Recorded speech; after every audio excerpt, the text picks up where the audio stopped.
taking number 6 here. And this is not true multitasking, right? Does the program actually run when it's in the background, or is it just paused? No, it has to, like, if Skype's running in the background, it would have to be running because it has to be consciously... I think in the past he showed a list of like 4 or 5 features that are allowed to be running in the background, but the bulk of the app does have to close out of memory. But yeah. like downloading was a feature and notifications.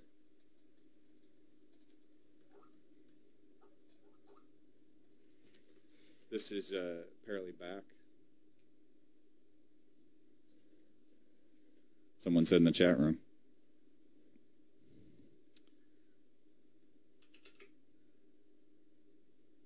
Folders can be renamed, and you can put folders in the dock. Old news. Better data protection, device management, wireless app distribution, multiple exchange, SSL. It's trying to push it into the enterprise. Which they've been very successful at. Yeah. Well, and what happens? Adding Bing to the iPhone for search. There you go.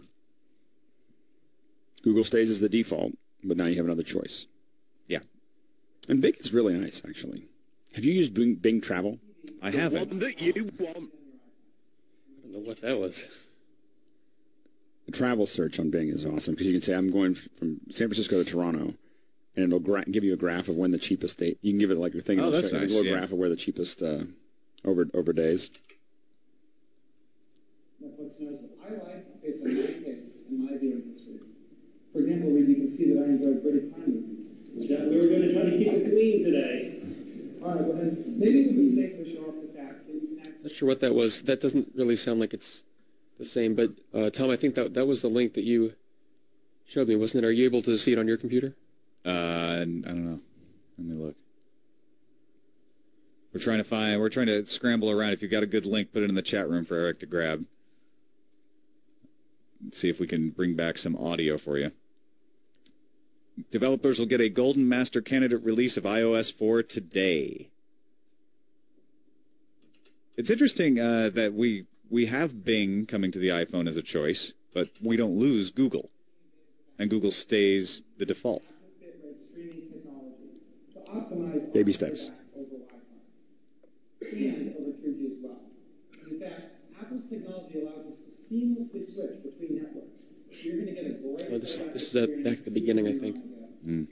Thank you, John, and thank you to everyone. Netflix, iPhone... Yeah, that's early. That's back. Now, there's another major milestone we're about to hit. This month, we will sell the 100 millionth iOS device. We're on to calling it iOS now for everything. That includes iPhones, iPod Touches, iPads, everything. Perhaps something in the future? I don't know. Some new Apple TV replacement. Number 7 is iBooks. That's feature number 7 is iBooks? We already talked about iBooks. Well, iBooks on the iPhone. That seems like cheating. You know. Steve. Same controls, same highlighting, same bookmarking, same notes as the iPad. Well, it's about time. Yeah. And does it leave off, does it pick up where you left off? That's what I want it to do, just like the Kindle. I want all those apps to do that. Yeah.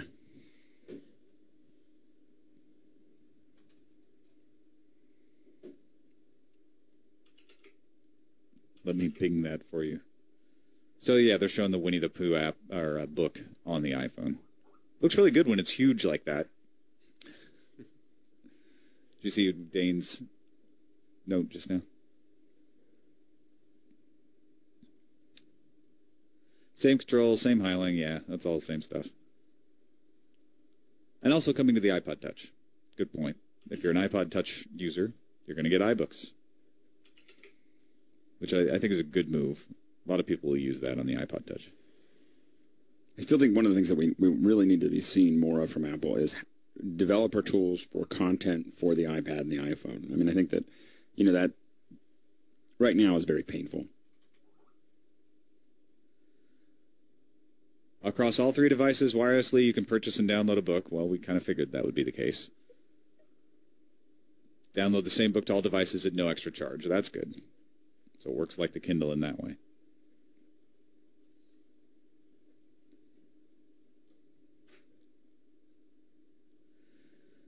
And we are. This is feature 7. Is that right? We got one more. So we got one more.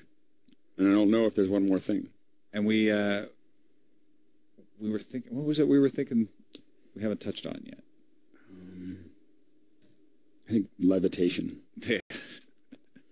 Actual levitation. Something about that and cleaning your dishes. All right. Ken, did you see Ken's note? Looks like that might be working again. I think it's just up and down. You might want to keep trying it. iBooks will automatically and wirelessly for no charge sync your place, notes, and bookmarks across all your devices. Big applause and sorry, Kindle. Oh no, that's just Ryan Block saying that on his live blog. I can't imagine Steve saying that out loud. Out loud, in front of people. Anyway. Yeah. Although I'm sure that the back was, let's just look at what people like about Kindle and make sure that we add all those things. I mean, that's it's not a huge thing that's kept me from reading on the iPad, because I've been reading on the Kindle mostly anyway. But that is one thing that I think about is, I would like to be able to buy an iBook and be able to read it on my iPhone. Right. Of course, this keeps you in the Apple universe. If you got an Android phone with a Kindle app, you could still sync between an iPad and an Android. Right. You can't do that with iBooks. iBooks, you have to live entirely within the Apple universe. I just don't know if people who have iPhones and iPads care. I think a lot of them have, they've had a pretty good taste of the Kool-Aid. So now they're doing more demo. Just very echoey. The same service you get on your HD TV, your laptop, and on your iPad. I'm going to show you how it's going to work. Now you can start a film on your big screen TV and pick up the right from where That sounds old. Yeah, I don't know what that is. Still old. The one thing that does bother me is when you get into certain areas where you can't copy. That's the, on the iPhone. Mm-hmm. You'll open something up and you want to copy some little snippet, and you realize, I always realize how much of that I do, and suddenly, there's no way to do it. Yeah, no way to get to that, yeah. Showing off the PDFs now, which he mentioned, over an hour ago. Yes. But yeah, you're going to be able to read PDFs in the iBook app, both on the iPad and on the iPhone. The one thing that that does become very useful is when you're printing all your itineraries out for hotels and stuff. Yeah. And just being able to just, All right. Great. Well, we've got it. Miracle. I'm going to add it to my instant queue, and I'm going to check it out tonight. Now, just like on the iPad, on the iPhone, Netflix is... No, this is old. Yeah, it's Netflix. Still Netflix. And they're still jamming away on the iBooks. We haven't flipped over yet to something else, which is not terribly compelling, especially because he already talked about it a lot earlier in the same keynote. But it's for the iPhone now. But it's pretty cool, huh? Yeah. We're still trying to find if we can get you a video or a link or a audio link. Eric's working on it. This is WWDC live coverage of the Apple keynote event right here on TWIT. Alex Lindsay and myself, Tom Merritt, Eric Lanigan behind the board, bringing you the information as we find it.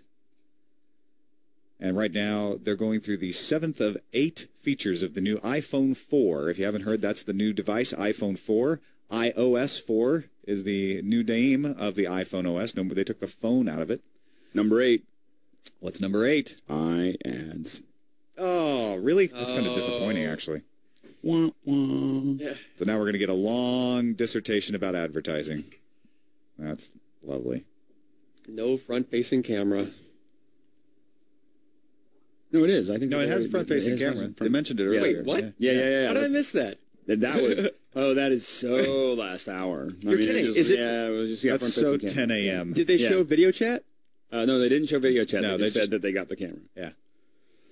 Oh wow. So I guess they're leaving that up to all us. these audio feeds. So iAds is I do think that Apple is doing something pretty interesting with the iAds by making them actually interesting, making them integrated. Sure. I think that there's something really interesting when you think about the size of the iPhone and the iPad, is that when you think of a 16:9 video, there's enough room down at the bottom to run banners. Yeah. To run these things where you're not taking anything away from the video experience. You can simply have ads running at the bottom.